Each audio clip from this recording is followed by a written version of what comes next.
오늘 예수의 길 16번째 장소는 여리고라고 하는 장소입니다.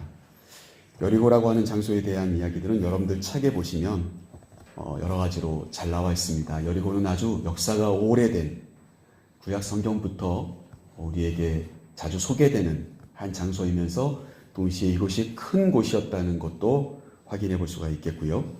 그리고 그렇게 큰 성읍이 될 수 있었던 여러 가지 조건들에 대해서 설명해 놓는 것을 보게 됩니다. 특별히 이 여리고라고 하는 지역은 지금도 예루살렘으로부터 이 여리고를 통과하여서 요단강으로 이렇게 이어지는, 북쪽으로 이어지는, 소위 말해서 갈릴리까지 이어지는 그 길이 여전히 남아 있습니다. 그래서 요단강 그 길이 여전히 남아 있어요. 원래는 이 지도를 여러분들이 맨 뒤에 지도를 한번 보시면 사해바다가 맨 아래에 있지요. 사해바다가 가운데 맨 아래에 있고요. 그리고 거기에 예루살렘도 있고 베들레헴도 있고 유다 지역이 있고요. 유대 지역이 있고 그리고 사해바다 바로 위쪽에 올라오시면 여리고라고 하는 곳이 있습니다. 찾으셨죠? 근데 이 여리고 위에 보시면은 사마리아 지역입니다. 사마리아 지역이 있고 그리고 우리가 지금 자주 등장하는 갈릴리가 그 위쪽에 또 있어요. 그러니까 사실 예루살렘에서 사마리아를 통과하여서 갈릴리로 이어가는 그 언덕 길이 쭉 있습니다. 산악 길이 쭉 있어요. 그런데 유대인들이 사마리아 사람들을 혐오하면서 사마리아를 통과하지 않으려고 할 때 선택하는 길이 어디냐면 바로 이 여리고를 거쳐서 요단강 길을 쭉 따라서 올라가는 이 소위 말해서 강가입니다. 강변길이라고 할 수 있습니다. 그렇게 해서 갈릴리 지역으로 왕래하게 되는 그와 같은 길의 위치에 있는 곳이 바로 여리고였습니다. 그리고 바로 요단강 인근에 있어서 우리가 잘 알듯이 구약 성경에서 이스라엘 백성들이 가나안 땅에 정복하기 위해서 들어갈 때 가장 먼저 만났던 성도 또한 마찬가지로 여리고 성이었죠. 아무튼 여러 가지로 이 여리고는 수많은 사람들이 모일 수밖에 없는 그런 위치에 있는 곳이라고 그렇게 말씀드릴 수가 있겠고 여러분들이 가지고 계신 예수의 길 책에서도 자세히 설명하고 있습니다. 많은 사람들이 번화하게 움직이는 여리고라고 하는 그 지역에서 세리장을 하고 있었던 한 사람 삭개오와 오늘 예수님이 만나는 장면, 우리가 너무나도 잘 알고 있는 말씀이죠. 오늘 말씀을 우리가 함께 나누면서 오늘 소제목이 뭡니까? 내려서기를 요청하신 자리. 이게 오늘 여리고라고 하는 장소가 우리에게 주는 그런 의미다. 그렇게 책에서 설명하고 있는 것을 우리가 보게 됩니다. 삭개오가 돌 무화과 나무 위에 올라가 있었을 때 주님께서 내려오기를 요청하셨던 자리. 바로 그것이 오늘 우리가 함께 나눠야 될 주된 내용이라고 그렇게 말씀드릴 수가 있겠습니다. 먼저 제가 전에도 한번 말씀드린 것처럼 이 삭개오라고 하는 이름은 깨끗한 자라고 하는 뜻이 있습니다. 깨끗한 자, 순결한 자. 이게 바로 삭개오라고 하는 이름이죠. 그러니까 이름이 굉장히 좋죠. 근데 어떻습니까? 깨끗한 자로 살았으면 좋겠고 그리고 순결한 자로 살았으면 좋겠다는 이 삭개오의 이름을 지어준 누군가의 그 의지와는 상관없이 삭개오는 이 시대 자체가 어떻습니까? 로마의 세금 청부사로 살아가는 인생으로 자신의 삶을 선택합니다. 소위 말해서 이스라엘 백성들에게서 세금을 걷어서 로마에게 바치는 내 백성의 재산을 빼앗아서 우리 강대국에게 바치는 소위 말해서 그런 세리의 역할을 감당하는 사람들 중에 가장 우두머리였던 사람이 삭개오였죠.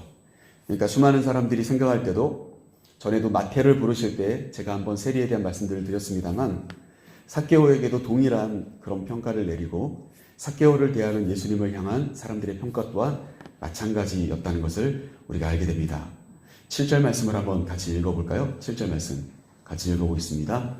무사람이 보고 수군거려 이르되 저가 죄인의 집에 유하러 들어갔도다 하더라. 삭개오의 집에 들어갔다라고 말하지 않습니다. 마태의 집에 들어갔다라고 말하지 않습니다. 죄인의 집에 들어갔다라고 말하고 죄인들과 세리들과 함께 먹는다라고 이야기하는 것을 우리가 확인해 볼 수가 있습니다. 소위 말해서 세리, 그리고 세리장, 그 사람들은 죄인이었던 거죠. 여러분, 이름은 아름답습니다. 이름은 좋습니다. 그런데 이름답게 살지 못하니까 사람들의 비난이 찾아옵니다. 여러분, 그것이 어떻게 보면 이 자리에 서서 말씀을 전하는 저나 여러분들이나 동일하게 우리의 영원한 과제가 아닐까 그런 생각을 해보게 됩니다. 우리가 성도인데, 소위 말해서 거룩한 무리들인데 거룩한 무리로 살아가지 못하면 비난받게 되겠죠. 우리가 정말 하나님의 자녀라고 말하지만 하나님의 자녀답게 살지 못하니까 사람들에게 비난받고 죄인 취급받는 것이죠. 소위 말해서 삭개오는 깨끗한 자라는 이름답게 살지 못하고 자신이 이 시대를 누리면서 어찌 보면 굉장히 지혜로운 거죠. 부자로 살아가는 거니까요. 다른 사람들이 정말 가난하고 힘든 그런 환경 가운데 놓여 있지만 자기는 부를 누리면서 살아가는 길이 무엇인지 선택한 겁니다. 그럼에도 불구하고 수많은 사람들에게 손가락질 받는 그와 같은 삶을 살아가던 한 사람이 바로 삭개오였다라고 하는 것이죠. 소위 말해서 이름값을 좀 해야 되는데 이름값을 하지 못해서, 우리가 사실 이 사순절 말씀을 나누기 전에 사도행전 말씀 우리가 4장 마지막에 소개되고 있었던 한 사람이 있었죠. 그 사람이 누구입니까? 바로 바나바입니다. 그런데 그 사람의 원래 이름은 바나바가 아니죠. 요셉이에요. 그런데 그 사람은 그 요셉이라고 하는 이름보다 더 많이 칭함을 받은 게 바나바였습니다. 왜 그랬습니까? 그가 권면하고 위로하고 구제하는 사람으로 살다 보니까. 바나바라고 하는 뜻이 뭡니까? 위로의 사람, 위로의 사람이었어요. 그러니까 자신의 이름보다도 더 많이 불려지는 별명이 마치 우리가 생각하는 이름이 돼버린 거예요. 사랑하는 성도 여러분, 삭개오와 다른 그런 바나바를 보는 것처럼 저와 여러분이 우리의 이름값을 좀 하며 살아가야 되는데, 성도답게 하나님의 자녀답게 살아가야 될 텐데, 그래서 정말 사람들이 우리의 이름보다도 우리가 살아가는 집을 아무개네 집 이렇게 하는 게 아니라 성도의 집, 하나님의 사람의 집, 예수님의 제자의 집, 그렇게 불려줄 수 있다면 얼마나 좋겠습니까? 근데 그렇게 우리가 살지 못한다는 거죠. 삭개오는 그러한 삶을 살아가던 사람입니다. 그래서 그랬는지 모르지만 삭개오가 예수님을 만나고 싶어 했었습니다. 그게 바로 3절 말씀이죠. 3절 말씀, 우리 2절과 3절 두 절의 말씀을 같이 한번 읽어보겠습니다. 2절과 3절 같이 읽겠습니다. 삭개오라 이름하는 자가 있으니 세리장이요 또한 부자라. 그가 예수께서 어떤 사람인가 하여 보고자 하되 키가 작고 사람이 많아 할 수 없어. 삭개오는 왜 예수님을 만나려고 했을까요? 세리장이라고 하는 사람들의 손가락질을 받는 직분이 있고, 그럼에도 불구하고 그것을 잘 활용하여서 부자가 되었습니다. 돈이 많았는데, 그런데 예수님에 대한 궁금증이 생겼습니다. 3절 말씀은 이야기합니다. 그가 예수께서 어떠한 사람인가 하여 보고자 하되. 삭개오의 귀에도 예수님에 대한 이야기들이 들려왔겠죠. 예수님 한 번도 만나본 적이 없지만 예수님이라는 분에 대한 사람들의 이 수군거림이 삭개오의 귀에도 들려왔다는 거예요. 그러니까 내가 어떤 지위에 있느냐, 그것이 중요한 것이 아니라 내가 어떤 위치에 있고 어떻게 살아가는 인생이냐를 떠나서 우리는 인생을 살아가는 자체가 누구나에게 너나 할 것 없이 누구나에게 한 가지 이상은 적어도 기도의 제목이 있고 그리고 아킬레스건이 있다는 거예요. 약점들이 있다는 거죠. 남들이 볼 때는 부자이고 뭔가 잘 나가는 것 같이 보입니다. 그러나 삭개오에게도 뭔가 해결하지 못한, 그리고 뭔가 궁금하고 뭔가 나에게 유익한 사람이 정말 내 주변에 필요했다라고 하는 거예요. 그리고 그분이 예수님이면 좋겠다는 것을 삭개오가 마음속으로 점점 쌓아가기 시작했다는 거죠. 그래서 결국 왜 예수님을 만나려고 했느냐? 3절 말씀은 이렇게 이야기합니다. 호기심 때문이었다. 예수님에 대한 관심이 그를 예수님을 만나고 싶어하는 마음으로 계속해서 이끌어가고 있었다라고 하는 거예요. 사랑하는 성도 여러분, 우리는 예수님에 대해서 너무 쉽게 듣고 또 여러 번 듣고 자주 듣고 여러 가지 방법을 통해서 요즘 흔하게 들을 수가 있습니다. TV를 틀어보셔도 CTS 방송이라든지 CBS 방송만 틀어놓으셔도 하루 종일 틀어놓으셔도 수많은 기라성 같은 목사님들의 설교가 그리고 예배의 현장들이 우리에게 볼 수가 있고요. 들을 수가 있어요. 유튜브를 들어가 보셔도요. 우리가 궁금한 거 치면 이단들을 조심하셔야 됩니다만 아무튼 이단들도 거기에 많이 이용하니까요. 그러나 아무튼 수많은 메시지들이 그 안에 들어져 있습니다. 그런 시대를 우리가 살아가다 보니까 예수님에 대한 호기심보다는 누가 조금 더 나의 마음을 시원하게 해주는 설교를 할까? 내 귀에 좀 듣기 쉬운, 내 귀에 듣고 싶은 말씀을 누가 해주시는가? 그런 것이 우리 성도님들에게 관심이 되는지 모르겠어요. 그런데 여러분 그렇게 접근하지 마시고 예수님께 접근하셔야 돼요. 아무개 목사님 어느 교회 이게 중요한 게 아니고요. 말씀 자체에 접근하셔야 돼요. 거기에 생명이 있지 어떤 껍데기들을 보지 마세요. 어떤 그런 타이틀이나 껍데기를 보지 마시고 진짜를 보셔야 돼요. 예수님이 진짜이시니까요. 오늘 삭개오는요. 자기가 가지고 있는 그 호기심들, 이제까지 소문 때문에 들었던 예수님 진짜일까? 진짜 그 소문이 사실이라면 내가 그분을 한번 만났으면 좋겠다. 그런 호기심이 삭개오에게 있었다는 거예요. 그러한 마음의 간절함이 어느 날 1절 말씀처럼 예수님께서 자기가 사역하고 있는, 자기가 살아가고 있었던 이 터전인, 삶의 터전인 여리고에 예수님이 들어오셔서 지나가시는 그 만남과 그 일과 함께 어우러지면서 오늘 이 만남은 이루어지게 되었다는 사실이죠. 여러분, 그러면 삭개오는 어떻습니까? 예수님을 쉽게 만났을까요? 그렇지 못했죠. 오늘 3절 말씀은 이야기합니다. 그의 예수님을 만나기 쉽지 않은 상황을 설명하고 있는데 키가 작았고 사람들은 많았다. 그는 키가 작았고 사람들은 많았습니다.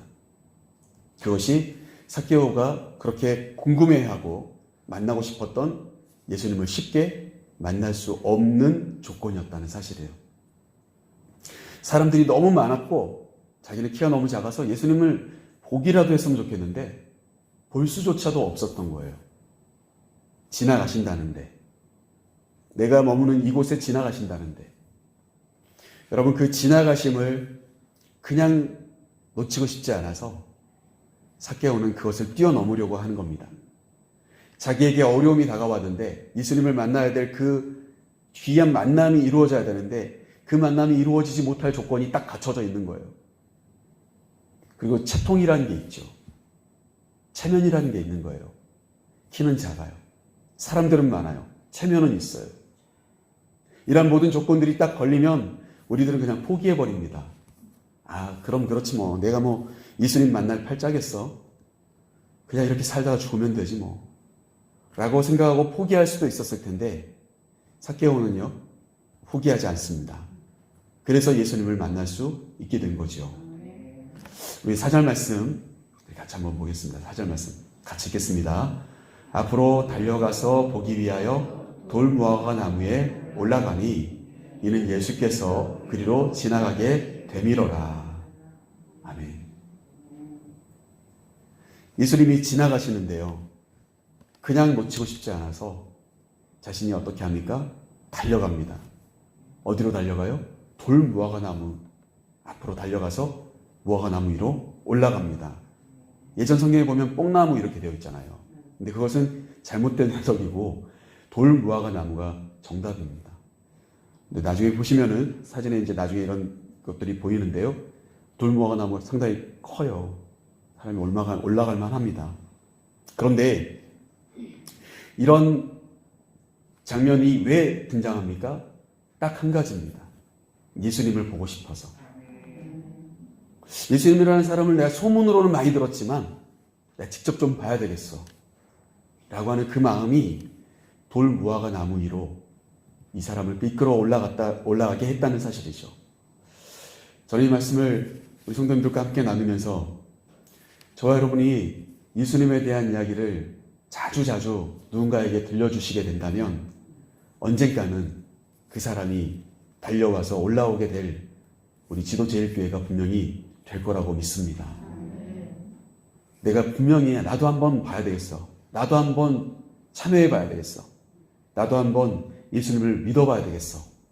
라고 하는 누군가의 그 갈망과 궁금증이 교회로, 예배로, 그리고 기도의 자리로 우리를 이끌어 온다는 사실이죠. 그리고 그렇게 했을 때 주님은 그 사람을 지나치지 않으십니다. 그것을 그냥 지나가 버리시지 않으십니다. 그게 바로 5절 말씀이죠. 우리 5절 말씀 같이 읽겠습니다. 예수께서 그곳에 이르사 쳐다보시고 이르시되 삭개오야 속히 내려오라. 내가 오늘 내 집에 유하여야 하겠다 하시니. 예수님 지나치지 않으시고요. 언제 보았는지 모르지만 삭개오의 이름을 알고 계시고요. 삭개오에게 내려오도록 말씀하십니다. 네가 그냥 거기 있으면 안 되고 나를 진짜 만나고 싶으면 내려와야지. 나와 함께 너희 집으로 가자. 라고 주님은 말씀하신 거예요. 여러분, 주님의 시선을 받으면 모든 것이 해결됩니다. 주님이 그곳을 쳐다보시면 모든 것이 해결됩니다. 그리고 주님이 불러주시면 모든 것이 해결될 줄로 믿습니다. 삭개오는요, 사람들과 함께 살아가는 것이 쉽지는 않았을 겁니다. 그러나 사람들이 내는 세금을 통해서 자기도 부를 누리고 있었기 때문에 여리고라 하는 곳에서 아주 이름을 날리면서 살아가는 죄인 중에 죄인으로 취급받는 한 사람이었을지 모릅니다. 돈은 많았을지 모르겠습니다. 그래서 시설들은 많았을지 모르겠습니다. 그리고 세리고 돈이 많으니까 또 그 안에서 뭔가 잘 보이려고 하는 사람들은 많이 있었을지 모르겠습니다. 그러나 그런 모든 조건들이 우리의 인생을 행복하게 해주지는 않는다는 거예요. 그러니까 그가 채통불고하고 예수님 한번 보고 싶어서 돌무화과 나무 위로 올라가는 것입니다. 여러분, 이것이 우리에게도 필요한 자세거든요. 우리도 예수님이 간절하게 필요하다고 말은 하지만, 내심 예수님을 만나보고 싶다고 말은 하지만, 그리고 내 마음속으로는 뭔가 영적인 체험도 필요하다고 느끼고는 있지만 과감하게 모든 것 다 내려놓고 올라가지 못해요. 그리고 그 올라갔을 때 주님이 우리를 그곳에서 내려오도록 만들어 주셔야 되는데, 거기서 내려올 때는 진짜 간절함 때문에 올라갔는데 주님이 내려오게끔 만드시는 거죠. 왜요? 만나 주시기로 결정하셨으니까요. 여러분, 이와 같은 일들이 사랑하는 성도님들과 저의 삶이 되기를 간절히 소망합니다. 우리가 간절하여서 기도할 때마다 우리의 모든 무거운 짐을 벗겨주시고, 우리가 정말 그렇게 곤두세워져 있는 우리의 모든 신경과 마음과 그 애통함을 주님이 내려놓게 만드시는, 그래서 내려오게끔 만드시는 주님의 그 음성 듣고 가시는 이 새벽의 시간이 되시기를 간절히 소망합니다. 자, 그러면 삭개오가 그렇게 주님을 만나고 싶어 했던 그 이유가 무엇일까? 6절 말씀은 이야기하죠. 급히 내려와 즐거워하며 영접하거늘. 8절 말씀을 우리 같이 한번 읽어보겠습니다. 8절 말씀 같이 읽겠습니다. 삭개오가 서서 주께 여짜오되 주여 보시옵소서, 내 소유의 절반을 가난한 자들에게 주겠사오며 만일 누구의 것을 속여 빼앗은 일이 있으면 내 갑절이나 갚겠나이다. 아멘. 예수님과 함께 예수님을 즐겁게 영접하여서 자신의 집으로 안내하고, 그리고 수많은 사람들은 수군거리기 시작했지만 삭개오는 예수님이 뭘 말씀하시고 뭘 권하여서가 아니라 단도직입적으로 일방적으로 예수님께 오늘 8절 말씀처럼 이야기합니다. 솔직히 말씀드리면 중간에 예수님이 삭개오하고 어떤 대화를 나눴는지 성경은 어느 곳에서도 찾아볼 수가 없습니다. 딱 한 가지는 분명합니다. 예수님이 특별한 말씀을 하시지는 않았습니다. 삭개오에게 다른 어떤 특별한 말씀들, 다른 어떤 방향을 제시하시지 않았단 말이에요.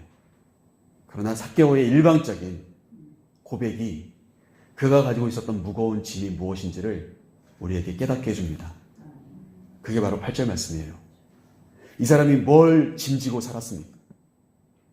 부자인데 사람들의 것을 빼앗아서 부자된 사람으로 취급받고 손가락질 받고 조롱받고, 그래서 정말 부자인데, 그래서 세리들은 또 로마 사람들은 좋아할지 모르지만 정작 자기 민족이었던 유대인들, 이스라엘 백성들에게는 왕따 당하는 인생, 오히려 이 재산을 포기하면서라도 그들의 마음과 함께 동요되어서 살고 싶은, 인간답게 살고 싶은 마음, 그 애절함이 오늘 8절 말씀에 그대로 담겨져 있는 거예요. 주님 만나서 삭개오가 진짜 자백하는 이 내용이 삭개오의 그 무거운 짐이었다는 것을 우리가 알 수가 있습니다. 여러분, 저와 여러분에게도 그런 비슷한 짐이 있을 수 있습니다. 내가 사람들과 어그러져 있는 관계 때문에 힘드십니까? 오늘 주님께 고백하십시오. 그리고 내가 어떤 물질 때문에 힘든 부분들이 있으십니까? 내지는 내가 지금 잘 되고는 있지만 뭔가 깨름직한, 정말 내 마음에 평안이 없는 그런 인생을 살아가십니까? 그렇다면 그것을 주님 앞에 말씀드려야 됩니다. 누군가를 속였습니다. 누군가와 다퉜습니다. 누군가와 지금 깨져 있습니다. 내지는 지금 내가 뭔가 아무것도 지금 드러나지 않지만 남모르게 끙끙거리고 있는 것이 있어요. 그것이 주님께 내가 고백하고 싶었기 때문에, 내가 그것이 나의 무거운 짐이었기 때문에 주님을 만나고 싶었던 거예요, 삭개오는. 여러분, 그것을 오늘 주님께 과감하게 말하는 삭개오의 모습을 통하여서 오늘 주님은 선언해 주시죠. 9절 말씀이죠. 9절 말씀 우리 마지막으로 같이 읽겠습니다. 같이 읽겠습니다. 예수께서 이르시되 오늘 구원이 이 집에 이르렀으니 이 사람도 아브라함의 자손이미로다. 아멘. 여러분, 다른 것에서 구원이 이루어지는 게 아니고 그 짐을 솔직하게 고백하고 자신의 인생에 돌이키려고 하는 회개가 있을 때 그곳에 구원이 임합니다. 오늘 주님은 그래서 이 집에 구원이 이르렀다고 말해주시고, 그리고 삭개오를 아브라함의 자손, 소위 말해서 믿음의 자손이라고 주님이 오늘 선언해 주십니다. 그와 같은 이야기를 듣기를 간절히 소망합니다. 저와 여러분도 이 삭개오의 그 마음속에 있었던 무거운 짐이 오늘 주님을 만나기 원하는 간절함으로 이어지면서 정말 자기가 가지고 있는 여러 가지 키도 작고 사람들도 많고 이런 여러 가지 형편들이 주님을 만나기 쉽지 않았지만 그 애절한 삭개오의 돌무화과 나무 위로 올라가는 모습을 주님은 아셨고, 그냥 지나치시지 않았던 주님과 이 귀한 만남은 삭개오를 아브라함의 자손으로, 믿음의 사람으로 선언해주는 결론으로 이 성경 본문이 누가를 통해서 우리에게 소개되고 있는 것이죠. 사랑하는 성도 여러분, 저와 여러분도 무거운 짐 다 내려놓으시고 주님 앞에 남모르게 고백해야 될 것들 오늘 다 고백하시면서 주님께서 주시는 평안과 그리고 주님이 주시는 귀한 쉼이, 위로가 저희에게 있는 그와 같은 복된 날이 되시기를 주님으로 간절히 축원합니다. 기도하겠습니다.